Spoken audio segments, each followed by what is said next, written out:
భారత భద్రతా వ్యూహాత్మక శక్తికి ఈశాన్య ప్రాంతం కీలకమని రక్షణ మంత్రి రాజ్నాథ్ సింగ్ అన్నారు. శనివారం మేఘాలయలోని షిల్లాంగ్లో ఈస్టర్న్ ఎయిర్ కమాండ్ కార్యక్రమంలో ఆయన ప్రసంగించారు. దేశ భౌగోళిక రాజకీయ దృక్పథంలో ఈశాన్య ప్రాంతం ప్రాముఖ్యతను ఈ సందర్భంగా వివరించారు.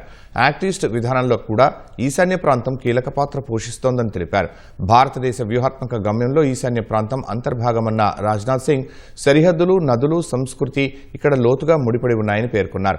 జాతీయ భద్రతలో తూర్పు కమాండ్ కీలకమని రక్షణ మంత్రి స్పష్టం చేశారు. ఇటీవలి కాలంలో యుద్ధాల స్వభావంలో భారీ మార్పులు వచ్చాయని రాజ్నాథ్ సింగ్ చెప్పారు.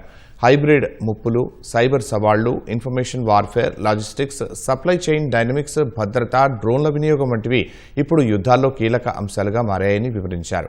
సైనిక సన్నద్ధతలో సమూల మార్పులు అవసరమని భద్రతా సిబ్బందిని ఉద్దేశించి రక్షణ మంత్రి రాజ్నాథ్ సింగ్ పేర్కొన్నారు.